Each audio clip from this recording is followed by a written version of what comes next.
नई दिल्ली से लेकर वाराणसी तक और लाल किले से लेकर संयुक्त राष्ट्र तक नरेंद्र मोदी की आवाज देश ही नहीं दुनिया ने सुनी है। लेकिन क्या आपने कभी गौर किया है कि जब जब वो प्रधानमंत्री बने उन्होंने अपने पहले भाषण में क्या क्या कहा।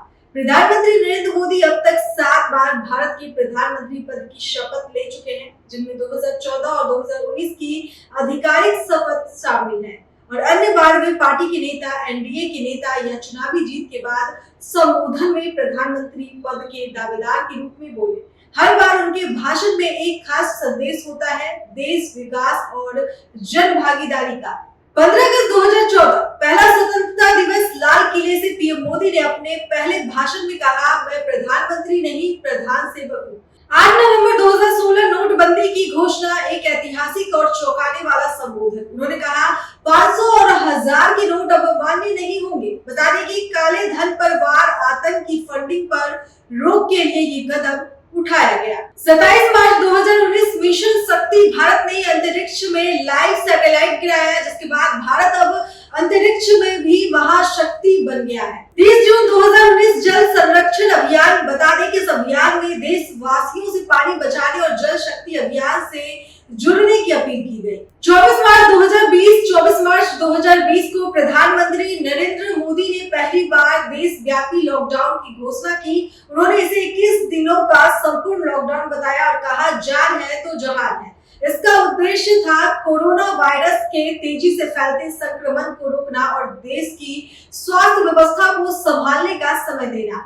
यह कदम भारत के इतिहास में पहली बार इतना बड़ा और सख्त लॉकडाउन था, जिससे देश की रफ्तार थम गई, लेकिन लोगों की सुरक्षा को प्राथमिकता दी गई। 14 अप्रैल 2020 कोरोना के बढ़ते मामलों और दूसरी लहर की गंभीरता को देखते हुए लॉकडाउन की अवधि बढ़ाई गई। प्रधानमंत्री मोदी ने देशवासियों से संयम और सहयोग की अपील की और कहा कि जरूरी है कि हम संक्रमण की चैन को तोड़ें, मजबूत करने और गरीबों को राहत देने पर जोर दिया। 12 मई 2020 को प्रधानमंत्री नरेंद्र मोदी ने आत्मनिर्भर भारत अभियान की घोषणा की। उन्होंने 20 लाख करोड़ रुपए के आर्थिक पैकेज का ऐलान किया ताकि लोकल मैन्युफैक्चरिंग, छोटे उद्योगों और किसानों को मजबूती मिल सके। मोदी ने लोगों से लोकल के लिए वोकल बनने की अपील की और आत्मनिर्भर भारत को 21वीं सदी की दिशा बताया। 30 जून 2020 प्रधानमंत्री मोदी ने गरीब कल्याण योजना के तहत 80 करोड़ लोगों को मुफ्त राशन देने की घोषणा की,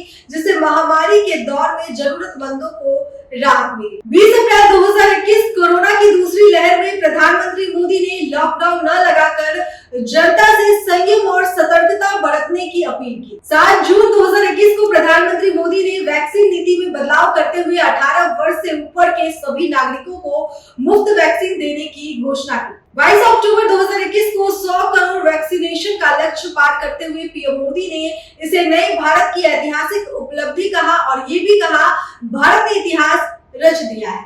25 दिसंबर 2021 प्रधानमंत्री मोदी ने 15 से 18 आयु वर्ग के किशोरों के लिए वैक्सीनेशन की घोषणा करते हुए बच्चों को कोरोना से सुरक्षा देने की पहल की। 15 अगस्त 2022 में अमृत महोत्सव के अवसर पर प्रधानमंत्री मोदी ने अगले 25 वर्षों को अमृतकाल बताते हुए देशवासियों से विकसित भारत के निर्माण का 19 सितंबर 2022 को नए संसद भवन में संशोधन में पीएम मोदी ने कहा कि नए भारत की नई संसद नई सोच और विश्वास के साथ देश को प्रगति की ओर ले जाएगी। 26 जनवरी 2023 के गणतंत्र दिवस पर प्रधानमंत्री मोदी ने कहा कि आज भारत आत्मविश्वास से भरा हुआ है और विश्व के मानचित्र पर अपनी खास पहचान बना रहा है। 9 जून 2024 तीसरी बार प्रधानमंत्री बनने के बाद मोदी ने राष्ट्र को संबोधित करते हुए कहा कि अब नीतियों पर नहीं बल्कि उनके प्रभावी परिणामों पर ध्यान केंद्रित करने का समय है। इसी के साथ आपको बता दें कि 15 अगस्त 2024 को लाल किले से अपने 10वें भाषण में प्रधानमंत्री मोदी ने 2047 तक भारत को एक विकसित और शक्तिशाली राष्ट्र बनाने का संकल्प दोहराया। इन 17 संबोधनों में हर बार एक नई परिस्थिति, एक नई चुनौती या एक नई शुरुआत रही, लेकिन हर संबोधन में एक बात कॉमन थी, नरेंद्र मोदी का भरोसा जनता पर और भारत की क्षमता पर। चाहे वो आर्थिक सुधार हो, अंतरिक्ष में छलांग या कोरोना जैसी महामारी, पीएम मोदी ने अपने शब्दों से देश को हिम्मत दी और दिशा दिखाए। तो कैसी लगी हमारी आज की खास पेशकश, कमेंट करके हमें जरूर बताएं।